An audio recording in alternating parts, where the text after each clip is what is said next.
He would guide them with a pillar of cloud by day and a pillar of fire by night. All constant reminders of God's provision. All reminders of what a faithful Father He is.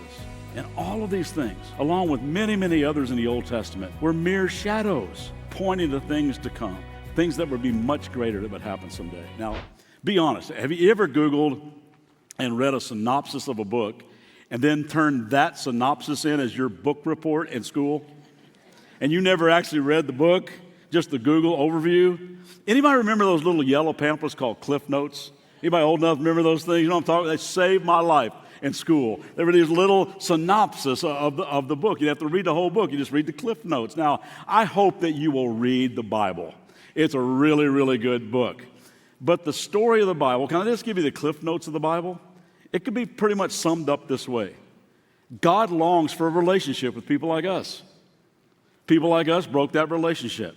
So God moves throughout history to restore the broken relationship with people like us. That's the story of the Bible. I love the way the Message puts this verse in Ephesians chapter 1. Long before God even laid down earth's foundations, He had us in mind. It's settled on us as the focus of His love, to be made whole and holy by His love, because God longs for a relationship with people like us. And people like us, we broke that relationship. So God initiated and moves and to restore the broken relationship with people like us. Now, you can read the Bible like an antiquated history book or a manual of unrealistic rules and expectations. But gang, I'm telling you, it's a love story.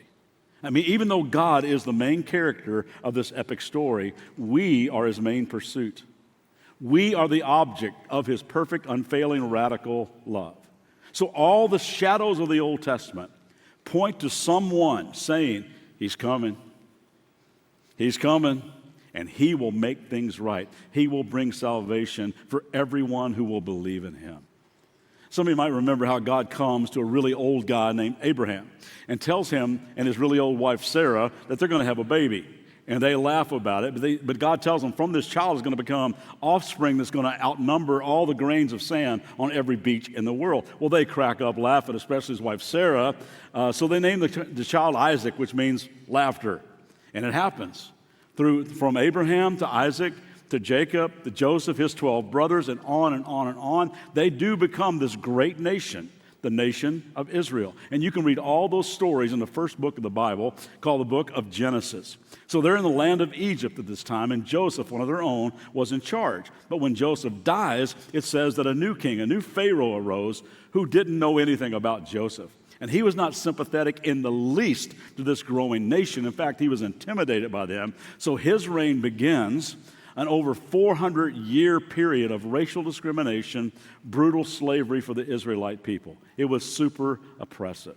And many of you know the Exodus story. It's in the second book of the Bible called the book of Exodus, how the Israelite people are finally delivered from their bondage by the power of God. And all of it is a shadow of something much greater that was coming.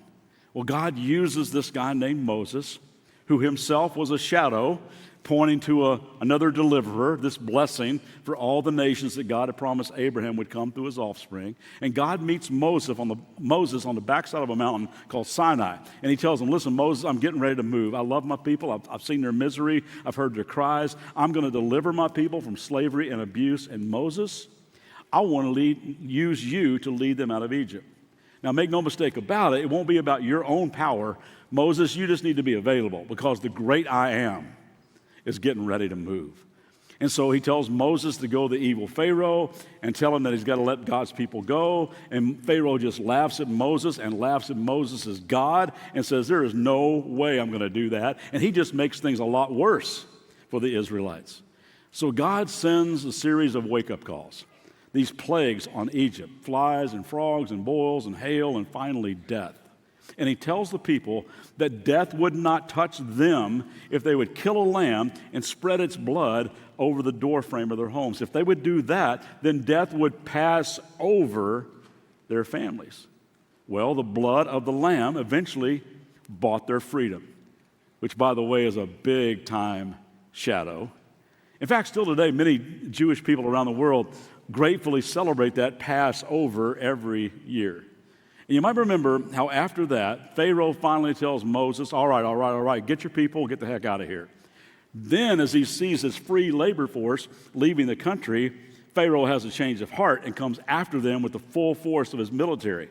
Well, God, through Moses, miraculously leads them through the Red Sea on dry ground, and their past and their pursuers are then buried in the water. By the way, that's a shadow of what's happened to many of us in baptism. Our past and the things that held us captive for so long got buried in the water. Well, as you might imagine, this was an awesome day in the history of God's people. After 400 years, they were finally free, and they were so grateful.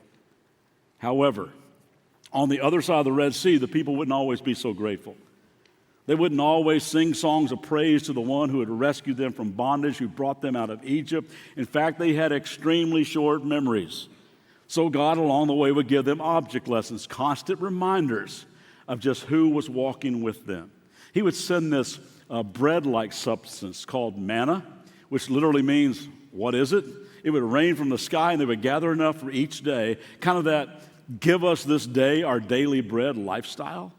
God would miraculously send quail for them to eat. He would cause water to spring out of rocks in the middle of the desert. He would guide them with a pillar of cloud by day and a pillar of fire by night. All constant reminders of God's provision.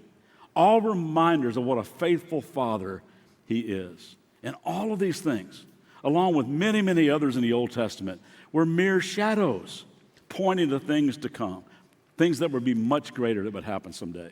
For instance, God tells Moses one time, Exodus 25, have the people of Israel build me a holy sanctuary so I can live among them. You must build this tabernacle and its furnishings exactly according to the pattern I will show you. Anybody here like to camp? How many tent people we got? How many RV people we got? How many hotel people we got? Yeah, you're my crowd. Now this tabernacle was an amazingly beautiful tent for God that they could tear down and take with them on their road trip to the Promised Land.